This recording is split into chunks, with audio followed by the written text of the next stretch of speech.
बचावें लोकसभा, कर्नाटक में जो दशा हुई है, हिमाचल में जो दशा हुई है, मध्य प्रदेश जो दशा होने जा रही है, बचावें। पूरे हिंदुस्तान के कई राज्य में बचे हैं बीजेपी वाले, पहले वो तो जोड़ ले।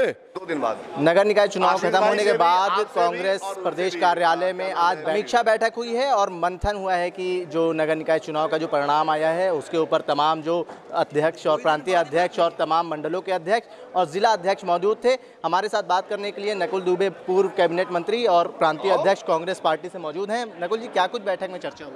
देखिए, आज एक एक कांग्रेस कार्यकर्ता बहुत उत्साहित है और उत्साहित हो भी क्यों न क्यों कि हमारा जो वोट परसेंट बताया जाता था, हमने इस नगर निगम चुनाव में, जबकि मुख्यमंत्री जी भी और फलाने भी ढिकाने भी, कोई कुछ लेके दौड़ रहा है, कोई कुछ लेके बांट रहा है, हमने पूरे उत्तर प्रदेश में मैसेज दे दिया है कि कांग्रेस पार्टी राहुल गांधी जी के नेतृत्व में आ चुकी है, अब कोई रोक नहीं पाएगा। 2024 हमारा है। इसी के संदर्भ में बैठक हुई है और बैठक में सबने एक मत से परिणाम ये निश्चित कर लिया है कि हम लोग 2024 में भारतीय जनता पार्टी को उत्तर प्रदेश और हिंदुस्तान की सीमा से बाहर करने का कार्य करेंगे। ठीक है, जिस तरीके से जो आप कह रहे हैं वोट परसेंटेज कांग्रेस का बढ़ा है, लेकिन जो परिणाम आए हैं उससे क्या आप संतुष्ट हैं? बिल्कुल परिणाम संतुष्ट हैं, बिल्कुल संतुष्ट हैं। देखिए, हमारे अब ये चेयरमैन साहिबा हैं, खीरी से लड़ी थी, यहाँ प्रत्याशियों को वोट रहा होगा 2000 2500, कितने हजार वोट मिले आपको?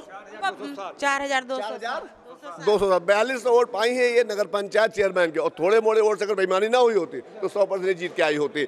आप रायबरेली जीते हैं, आप लालगंज जीते हैं, आप श्रावस्ती में इकौना जीते हैं, बहुत सारी सीटें हम लोग जीत लिए हैं। लेकिन अब आप दिखाना चाहोगे, हम आपको दिखाते रहेंगे, वोट परसेंट दिखाते रहेंगे, आप बस जारी करते रहो। आपको निश्चित रूप से बता रहे हैं, कांग्रेस पार्टी आ गई है, अब कोई रोक नहीं पा रहा है। नकुल जी, बात ये भी हो रही है कि राष्ट्रीय कार्यकारिणी जो है वो इस परिणाम से खुश नहीं है। अब देखिए, आपके पास कोई संदेशा आया है तो आई हैव नो आइडिया, लेकिन हर कोई यही कह रहा है कि कांग्रेस ने अब अपना दमखम दिखाना चालू कर दिया है और कांग्रेस पार्टी 2024 में सत्ता में आ रही है। भाजपा ने लोकसभा चुनाव की तैयारियां कर ली, तमाम बैठकें हो रही हैं, स्तर बैठकें हो रही हैं, तो कांग्रेस क्या करेगी, क्या कुछ तैयारी है? अब आपको भारतीय जनता पार्टी ज़्यादा दिखाई पड़ रही है, नो कमेंट्स, लेकिन सच्चाई यही है कि भारतीय जनता पार्टी में इस वक्त जो जूतम बाजार मची हुई है, जम के मची हुई है। क्यों मची हुई है? क्योंकि जो मेन कार्यकर्ता है, जिसने जान दिया, जो भाजपा के लिए बस्ता लगाता है, बूथ लगाता है, वो तो सब गायब था चुनाव में। जिस तरह से उन्होंने चुनाव जीते हैं, ये आप भी जानते हैं, हम भी जानते हैं। जो उनका वास्तव में वहाँ पर पदाधिकारी था, जो कैंडिडेट था, वो टिकट भी नहीं पाया। तो आज भारतीय जनता पार्टी में कोहराम मचा हुआ है और ये कोहराम 2024 में निश्चित रूप से खिलाएगा। ठीक है नकुल जी, आखिरी सवाल, तमाम पार्टियां भी आरोप लगा रही हैं कि धांधली हुई है, आप भी आरोप लगा रहे हैं कि धांधली हुई है? बिल्कुल 100% डालिए। अरे, हमारे लखनऊ के जो प्रत्याशी रहे विधानसभा के, उन सब के नाम कटे हुए हैं। भाई, एक का मान लो कट जाए, 4-4 5-5 सबके नाम साफ है वोटर लिस्ट से, और वोटर लिस्ट में कई जगहों ऐसे हुआ कि वो सैकड़ों नाम साफ हैं। तो अब भाई देखिए, हुआ क्या है, मैं आपको जो मेरे बड़ा शक है मेरा, कि आपने वार्डों में बीएलओ भेजे, ठीक। अब बीएलओ बैठा किसके साथ? भाजपा के या तो वही वो वाले हैं या पार्षद भाई हैं। उन्होंने बैठ के लिस्ट ले लिया, मान लीजिए तो 1000, 2000, 3000 में करेक्शन करने में कोई दिक्कत नहीं है। करेक्शन आपने कर दिया और आपने हमसे कह दिया कि भाई वोटर लिस्ट में आपका नाम है, बाहर की वोटर लिस्ट में कांग्रेसी वर्कर्स के नाम है, और जब अंदर वोट डाले कहते आप तो विलोपित हैं। तो इस तरह का हम लोगों को अंदेशा है कि आने वाली लोकसभा में ये लोग गड़बड़ करेंगे। लेकिन अब एक कांग्रेसी तैयार हो चुका है, षड्यंत्र करा गया है, जबरदस्त षड्यंत्र है। नहीं, जीत कहाँ बात। अरे, आप लखनऊ का ले लो, लखनऊ में 1 तारीख को अखबार में छाप दिया कि कांग्रेस पार्टी के 12 पार्षद उम्मीदवार बीजेपी में शामिल। हमने अगले दिन प्रेस कॉन्फ्रेंस करी, बुलाया, हमने कहा लाओ 12 कौन हमारे कैंडिडेट हैं। कैंडिडेट एक नहीं। तो ये जो फ्रॉड तंत्र है, ये 420 वाला तंत्र है, ये कौन कराता है, कौन करता है? तो मैं 1985 जानता हूँ, 86 जानता हूँ कि कौन ये करने वाला है, कौन इसका जनक है, लेकिन इससे कोई फर्क नहीं पड़ता। ये खबर छापी थी, उसके खिलाफ क्या कार्रवाई? बिल्कुल नोटिस जारी कर दी है, नोटिस जारी कर दी है, मुकदमा करेंगे, बाकायदा मजबूत कार्रवाई करेंगे, 499 500 सब लाएंगे, और उन लोगों को भी लाएंगे जो इसके सूत्रधार हैं।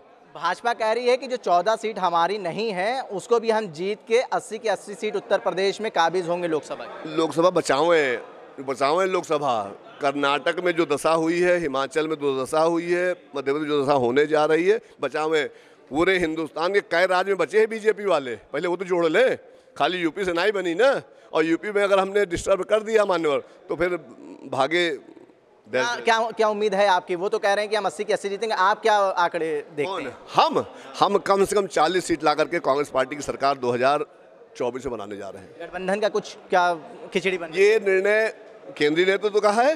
राहुल गांधी जी इस देश सुझाव जा रहे होंगे राहुल नहीं, कोई सुझाव नहीं। राहुल गांधी जी इस देश के अगले प्रधानमंत्री हैं 2024 में, और उनके नेतृत्व में हम लोग हिंदुस्तान को एक बार फिर से खुशहाल लेकर। आप लोग ने आमंत्रित करा था कर्नाटका के शपथ ग्रहण समारोह में, लेकिन वो नहीं गए, क्या कहना है इस पे आपका? अब भाई देखिए, किसी की व्यक्तिगत कोई समस्या हो सकती है। आजकल वैसे लू का समय है, शादी ब्याह बहुत ज़्यादा है, तमाम तरह के वो हैं, तो लेकिन ये कि लगातार संपर्क में थे वो, इवन जो टाइम वोट हो रहे उस टाइम में संपर्क में थे। तो अब भारतीय जनता पार्टी कौनो खेल खेल ले, एजेंडा चले वाला नहीं है। अब एजेंडा टूटना है, और टूटने का समय शुरुआत हो चुकी है, पनौती लग चुकी है। 2024 में परिणाम देखिए। बहुत बहुत धन्यवाद। ओके भाई, थैंक यू। हमारे साथ प्रांतीय अध्यक्ष नकुल दुबे जी मौजूद थे, जिनका कहना है कि 2024 में यहाँ पे हम 40 सीटें जीत के लाएंगे और देश में कांग्रेस की सरकार बनेगी। जनसंदेश टाइम्स के लिए कैमरा पर्सन निशान खान के साथ हाकिम मिराज खान लखनऊ।